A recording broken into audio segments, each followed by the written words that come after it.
palate is a structure which intervenes between the nasal and oral cavity.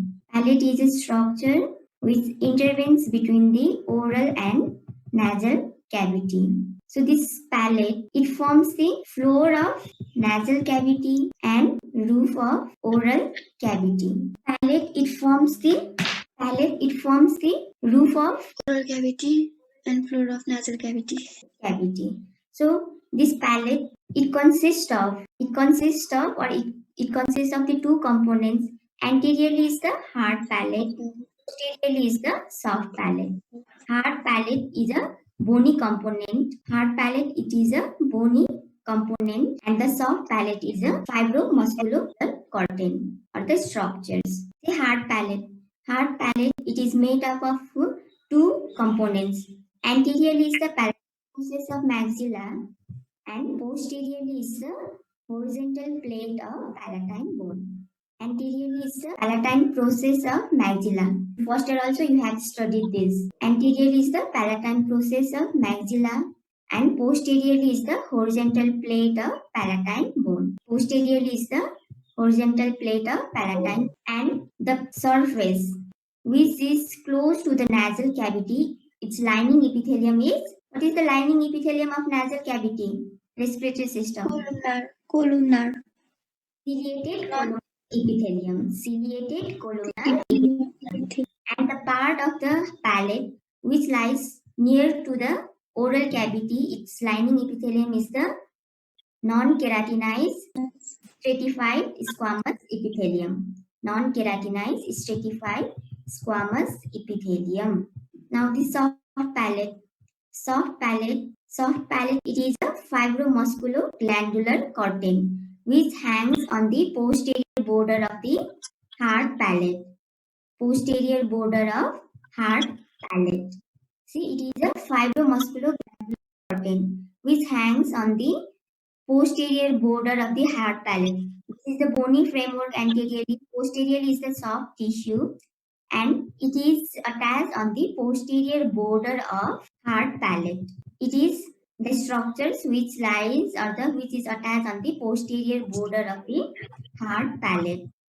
Extends downwards and forwards and intervenes between the nasopharynx and oropharynx.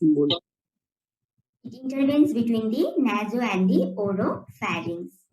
And this soft palate is divided into the three parts. Anteriorly is the fibrous. Middle is the muscular. And the posterior is the glandular. It is a glandular part. Okay. Anterior third is fibrous, middle third is muscular, and the posterior third is glandular. And the movements of the soft palate, it helps in the deglutition, speech, and the blowing of air. So what are the different parts of the soft palate? What are the presenting parts of the soft palate? When it is in the relaxed position, the shape of the soft palate, it is quadrilateral in shape. When the soft palate is relaxed, its shape is the quadrilateral. So it has the two surfaces, anterior surface and the posterior surface. Anterior surface and posterior surface. Anterior surface, it is facing downward and forward towards the oral pharynx, and it is concave. Anterior surface is concave, facing downwards and forwards, whereas the posterior surface is convex. Facing backward and upward towards the nasopharynx, and has the four borders. Anterior border, which is attached on the posterior border of the hard palate. Posterior border, it is free, and in the midline, it presents a conical projection called as a uvula. Understood up to this? And has the two lateral borders, which is continuous with the wall of the pharynx. See, here it is the soft palate. Soft palate has four borders. Anterior border, Posterior border is free, which presents a conical projection called as the uvula. Anterior border attached on the posterior border of the hard palate, and two lateral borders which is continuous with the wall of pharynx and has two surfaces, anterior surface and posterior surface. Anterior surface and posterior surface. Anterior surface is concave, anterior surface is concave, and the posterior surface is convex. Anterior surface facing downward and forward towards the oropharynx. Here this is the oropharynx, and the posterior surface it is convex facing towards the nasopharynx. It is directed backward and upward. See, what are the composition of the soft palate? It is important. Sometimes it may ask, write down the composition of the soft palate. So, soft palate, it is a bilaminar mucosal membrane. Bilaminar mucosal membrane on the upper surface as well as on the posterior surface as well as the anterior surface. It is lined by the mucous membrane. So, what are the structure present in the soft palate? They are the palatine aponeurosis, 5 pairs of the palatine muscles, nerves and vessels, and palatine glands. What are the compositions of the soft palate? They are the palatine aponeurosis, 5 pairs of the palatine muscles, palatine vessels and the nerves, and the palatine glands. These are the compositions of the soft palate. Now, how palatine aponeurosis is formed? It is formed by the expanded tendon of the tensor velli palatini muscles. Palatine aponeurosis it is formed by the expanded tendon of tensor velli palatini muscles, which winds laterally the pterygoid hamulus and enters medially, and it is attached on the palatine crest and the posterior border of hard palate. Posterior border of the hard palate. See, palatine aponeurosis, it is formed by the expanded tendon of the tensor velli palatini muscles. And it is this palatine aponeurosis, it is attached anteriorly on the palatine crest and posterior border of hard palate. And this palatine aponeurosis, it gives attachment to the 5 pairs of the palatine muscles. So what are the names of the palatine muscles? They are levator velli palatini muscle. Hello? Are you hearing me? Huh? Yes, ma'am. Levator velli palatini muscles. Then tensor velli palatini, palatopharyngeus, palatoglossal, and the musculus uvulae. These are the 5 pairs of the muscles. These are the compositions of the soft palate. One is the palatine aponeurosis. See here it is the palatine aponeurosis. How it is formed? It is formed by the expansion of the tendon of tensor velli palatini muscles, and it is attached anteriorly to the palatine crest and the posterior border of the hard palate. Palatine aponeurosis, and within the palatine aponeurosis there is the attachment of 5 pairs of the palatine muscles. So what are the names of the 5 pairs of the palatine muscles? They are the levator velli palatini, tensor velli palatini, palatopharyngeus, palatoglossal, and the musculus uvulae. So here levator velli palatini. This levator velli palatini muscles, it arises from apex of the petrous part of the temporal bone and the medial part of the auditory tube. See, origin and insertion, please read by yourself. I will just quickly review this. See, it is from the apex of the petrous part of the temporal bone and the medial part of the auditory tube. Origin and insertion, it is on the upper surface of the palatine aponeurosis. Levator velli palatini muscles. And what is the action of levator velli palatini muscles? It elevates the soft palate. It elevates the soft palate and helps to close the pharyngeal isthmus. Then next one is the tensor velli palatini. This tensor velli palatini, it arises from origin. It is from the spine of sphenoid bone, then the sulcus tubae, and the lateral part of the auditory tube. Part of the auditory tube. Spine of the sphenoid, sulcus tubae, and the lateral part of the auditory tube. It gives origin to the tensor belli palatini muscles, and its insertion it is on the as a palatine aponeurosis. It forms the palatine aponeurosis and gets inserted on the palatine crest and the posterior border of the hard palate. Now the palatoglossus. Palatoglossus muscles.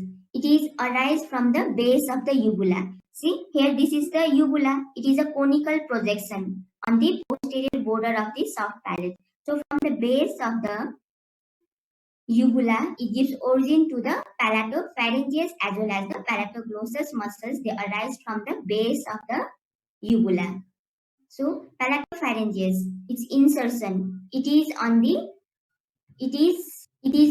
posterior border of the lamina of the thyroid cartilage. See here, this is the palatopharyngeus muscle. Palatopharyngeus muscles, it arises from the palatine aponeurosis or from the base of the uvula, and they inserted at the posterior border of the lamina of thyroid cartilage. Posterior border of the lamina of the thyroid cartilage.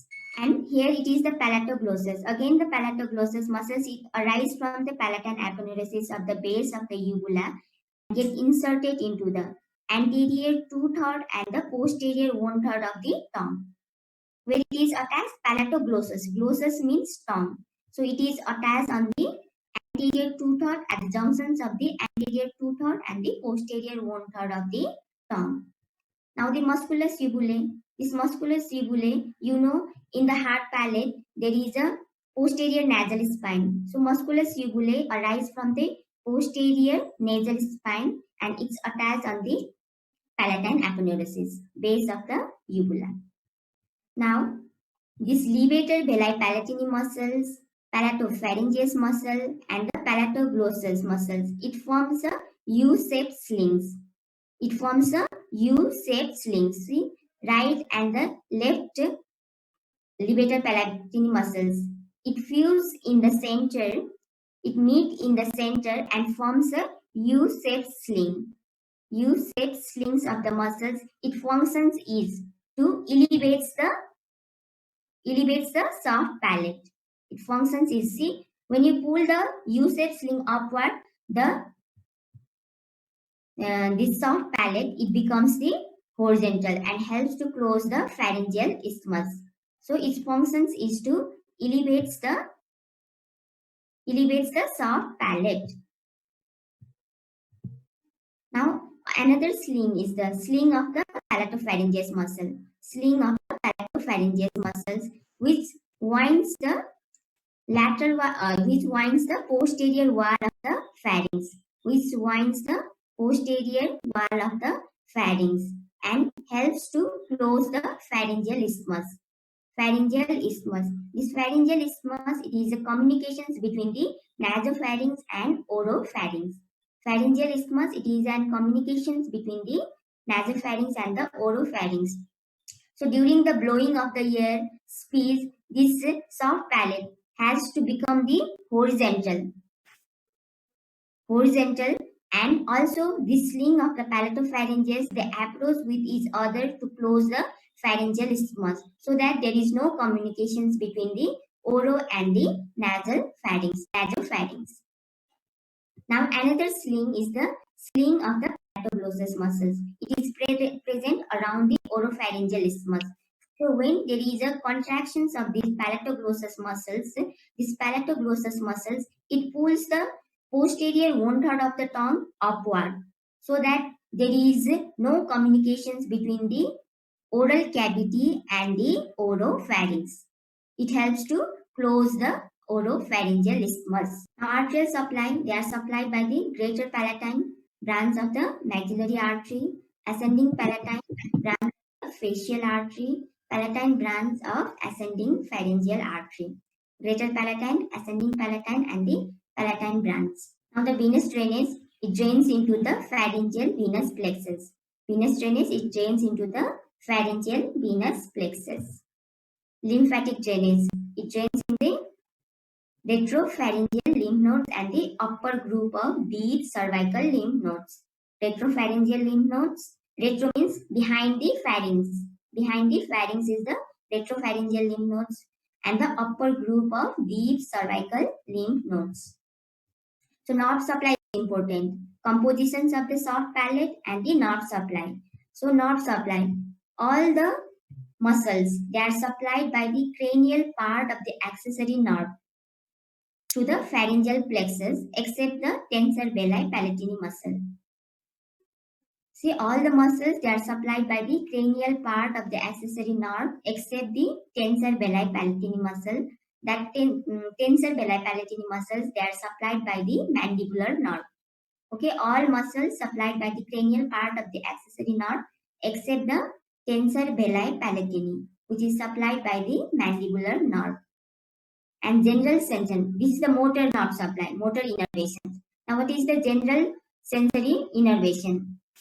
It is innervated by greater and lesser palatine nerves, long sphenopalatine nerves, and the glossopharyngeal nerves.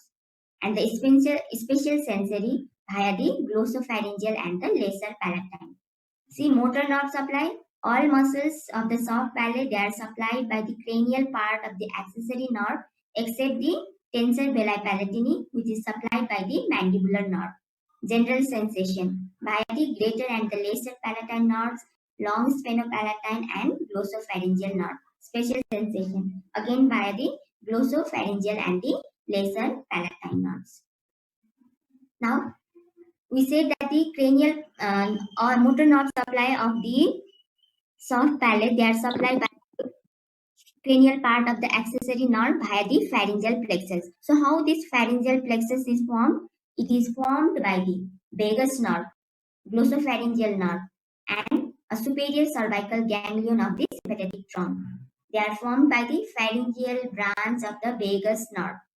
Formed by the pharyngeal branch of the vagus nerve, pharyngeal branch of the glossopharyngeal nerve, and a branch from the superior cervical ganglion of sympathetic trunk, and sometimes a branch from the external laryngeal nerve.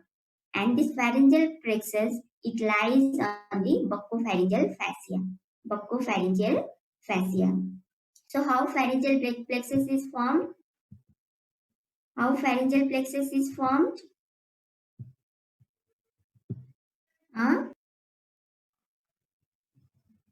Pharyngeal plexus, it is pharyngeal branch of the vagus nerve. You have to remember the vagus nerve, glossopharyngeal nerve, and the superior cervical ganglion of the sympathetic trunk. So pharyngeal plexus, pharyngeal branch of the vagus nerve, pharyngeal branch of the glossopharyngeal nerve, and a branch from the superior cervical ganglion of the sympathetic trunk. So mainly these three structures form the pharyngeal plexus, but sometimes there is a branch from the external laryngeal nerve. And where the pharyngeal plexus is present, it lies on the buccopharyngeal fascia. Now the development of palate. How palate develops? It is developed from the two structures. You have to remember the two names. One is the medial nasal process. Medial nasal process. Another is the palatal self from the maxillary process. So these two structures develops the palate. Palate, it develops from the medial nasal process and the palatal self from the maxillary process. This medial nasal process, it forms the triangular primitive palate. Triangular primitive palate or the primary palate. Primary palate, it is formed via the medial nasal process, and this primitive palate or the primary palate, it lodges the four incisor teeth. It lodges the four incisor teeth, and it is triangular in shape and lies in front of the incisive fossa. In the hard palate, there is an incisive fossa. We have seen in the hard palate, there is a fossa is present. That fossa is named as the incisive fossa. Yes or no? We saw that incisive Yes, ma'am. palate. Did you see the incisive fossa? Yes, ma'am. Yes, ma'am. Okay. Incisive fossa. Anterior to the incisive fossa, the triangular part of the palate, it is formed from the medial nasal process, which lodges the four incisor teeth. and behind the incisive fossa. Behind the incisive fossa, the part of the palate they develop from the palatal self from maxillary process.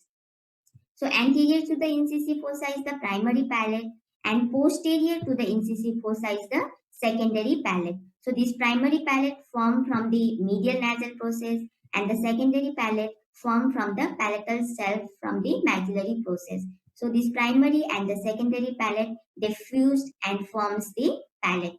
Anteriorly there is a intramembranous ossification, so they form the hard palate, but posteriorly it is only the tissue, so it is a soft tissue. So what is the development of the palate? Palate develops from the medial nasal process and the palatal self from maxillary process. So what is the clinical anatomy of this palate? Left palate. If primary and the secondary palate fail to fuse, then it leads the cleft palate. See, if there is a failure of the fusion between the two palates, primary and the secondary palate, or within the right and the left of half of the secondary palate or the primary palate, then there is a cleft palate. Now today we are going to study the tongue. Previously, just it was a revision because last time we have studied, but due to the network program, you can't hear me. So just I review that. Now the tongue. So tongue. In the soft palate, any questions? No, ma'am. No, ma'am. Now the tongue. Tongue. It is present in partly in the oral cavity and partly in the oropharynx. Locations of the tongue. It lies partly in the oral cavity and partly in the oropharynx. This tongue, it is attached on the floor of the mouth via there is under surface of the tongue. It is connected to the floor of the mouth via the one mucosal fold. It is called as frenulum linguae. Frenulum linguae we have studied in the oral cavity. Yes, ma'am. So tongue, it is a conical, solid, muscular, mobile organ. Tongue, it is a solid, conical, muscular, mobile organ. Conical, solid, muscular, mobile organ lies partly in the oral cavity and partly in the oropharynx. Partly in the oropharynx. So what is the functions of this tongue? It helps in the mastication, speech, taste sensation. The tongue, it is a mobile. The tongue. Latin word for the tongue is the linguae and the Greek word is the glossa. It is a mobile, conical, solid muscular organ that can assume a variety of the shapes and the positions. And partly lies in the oral cavity and the partly in the oropharynx. Bye. यिनीहरूले त केर्ने गरिरहेछ कि कसले गरेको चाहिँ See the tongue. Latin word for the tongue is the linguae. Greek is the glossa. It is a mobile, conical, solid muscular organ that can assume a variety of shapes and position. Partly lies in the oral cavity and partly in the oropharynx. What is the functions of the this tongue? Helps in the mastication, taste sensation, deglutition, oral cleansing, and speech. Mastication, taste, deglutition, oral cleansing, and speech. Now, what are the different parts of the tongue? Presenting parts of the tongue. It has a tip or apex, root, body, and the two lateral margins. Apex. It is attached on the or it rests on the upper incisor teeth. Apex. It rests on the upper incisor teeth. Root. It is attached on the floor of the mouth and extending from the mandible to the high bone. Am I audible to all of you? Hello? Yes, ma'am. Yes, ma'am. Yes, ma'am. So what are the presenting parts of the tongue? It has the apex or the teeth. Okay, apex or the teeth. It rests on the upper incisor teeth. It rests on the upper incisor teeth and the root, which is attached on the floor of the mouth and extending from the mandible to the hyoid bone. Mandible to the hyoid bone. Root attached with the floor of the mouth, extending from the mandible to the hyoid bone. Anterior is the mandible bone and posteriorly it is attached on the hyoid bone, and two lateral margins and the body. This body has two surfaces. This is the superior surface or the dorsum of the tongue, and towards the sublingual region. You know what is sublingual region? When you elevate the anterior two-thirds of the tongue, there is a space. That space is called as the sublingual space or the sublingual region. So, the part which is near to the adjacent to this sublingual region is the inferior surface or the ventral surface. So, body has the two surface: dorsal surface or the dorsum of the tongue, ventral surface or the under surface of the tongue. That under surface of the tongue, it is connected with the floor of the mouth by a mucosal fold. It is called as the frenulum linguae. See, this is the ventral surface or the inferior surface of the tongue. When you elevate the ventral surface of the tongue, see what are the different parts of the tongue? Apex and the two lateral margins and the body. Now up to this it is clear. Now parts of the tongue: apex, Yes, root, ma'am. Yes, ma'am. body, and body has two surfaces. One is the dorsum of the tongue, other is the ventral surface. Dorsal surface and the ventral surface. When we open our mouth, we will see the dorsum of the tongue. But when we raise our tongue or the elevates the tongue, then we will see the ventral surface of the tongue. Yes or no? Now, the ventral or the inferior surface of the tongue. When you raise, today you will see in front of the mirror and raise your tongue, you will find the three structures are present on the inferior or the ventral surface of the tongue. They are the frenulum, deep lingual vein, that is the bluish structure present lateral to the frenulum linguae, and the plica fimbriata. Plica fimbriata, it is a mucosal fold which extends forward and medially towards the apex of the tongue. Now the dorsum of the tongue. Okay, ventral surface clear? Ventral surface of the tongue. Yes, ma'am. Yes, ma'am. Now the dorsum of the tongue. See, dorsum of the tongue, it is divided into the two parts: anterior two-third and the posterior one-third by foramen caecum and the sulcus terminalis. Foramen caecum and the sulcus terminalis divide the dorsum of the tongue into the anterior two-third and posterior one-third. How the dorsum of the tongue is divided into the anterior two-third and the posterior one-third? Via the foramen caecum and the sulcus terminalis. The sulcus terminalis, it is V-shaped, extending from the foramen caecum to the palatoglossal arch. See, in the palatoglossal arch, it consists of the same name muscle, that is the palatoglossus muscle. Previously, we studied palatoglossus muscles. It arises from the soft palate and get inserted into the tongue. So, this palatoglossus muscles also helps to divide the tongue into the anterior two-third and posterior one-third. Anterior two-third of the tongue, it is rough, irregular, due to the presence of the papilla. How many papilla are present in the anterior two-third of the tongue? They are 4 in number.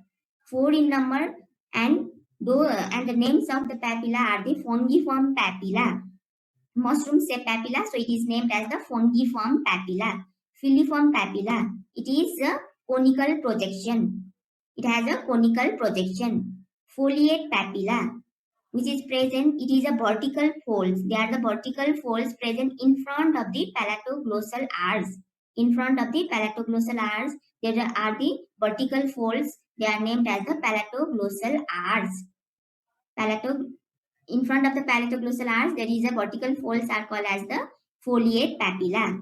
And in front of the sulcus terminalis, there is a largest papilla are present. They are named as the circumvallate papilla.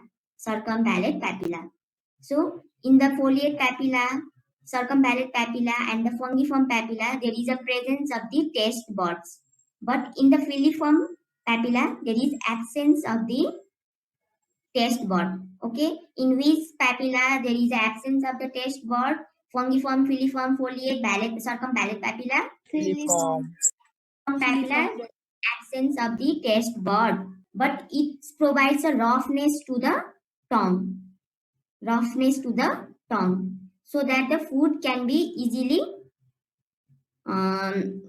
what is the term for that? Roughness it increases the surface area for the foods, so that it helps in the mastication, chewing. And the posterior, as this anterior two-third of the tongue, there is a presence of the papilla, and also it is present in the oral cavity proper. It is also named as the oral or the papillary part. Oral or the papillary part. Oral or the papillary part. Okay. Oral or the papillary part. It is anterior two-third of the tongue. It is also called as the oral part or the papillary part. There are the presence of the four papilla are present. They are the foliate papilla, filiform papilla, fungiform papilla, and the circumpallate papilla. See, anterior two-third of the tongue, it lies in front of the foramen cecum and the sulcus terminalis. And posterior to this, it is dilabal. See, in front. Hello? Are you listening me? Huh? Yes, ma'am. Yes, ma'am. Yes, ma'am. Yes, ma'am. Foramen cecum and the sulcus terminalis divides the dorsum of the tongue into anterior two-third and the posterior one-third of the tongue. Anterior two-third of the tongue, as there is a presence of the papilla and lies in the oral cavity, it is also called as the oral part or the papillary part.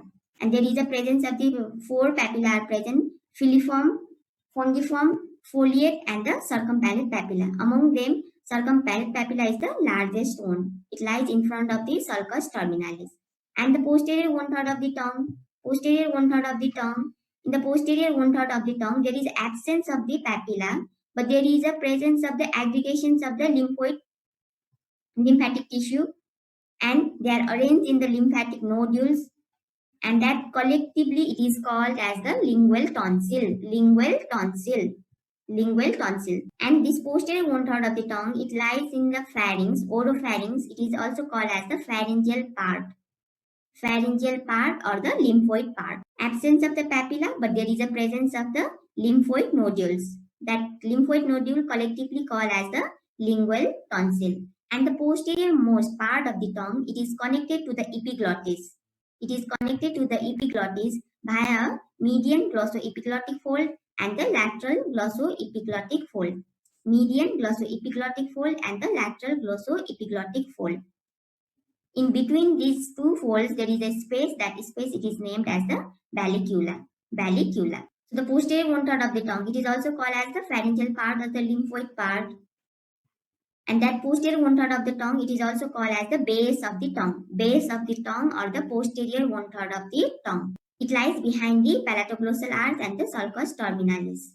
Absence of the lingual papilla, but has the lymphoid nodules. That lymphoid nodules collectively called as the lingual tonsil. As it lies in the oropharyngeal part, it is called as the pharyngeal part or the lymphoid part. Posterior one-third of the tongue, it is also called as the pharyngeal or the lymphoid part. Anterior two-third of the tongue, as it lies in the oral cavity proper or the oral cavity, it is also called as the oral part or the papillary part. Now the muscles of the tongue. There are 8 muscles present in the tongue. 8 muscles are present in the tongues. Among them, 4 are intrinsic, 4 are extrinsic muscles. 4 intrinsic muscles and the 4 extrinsic muscles. The functions of the intrinsic muscles, they alter the shape of the tongue.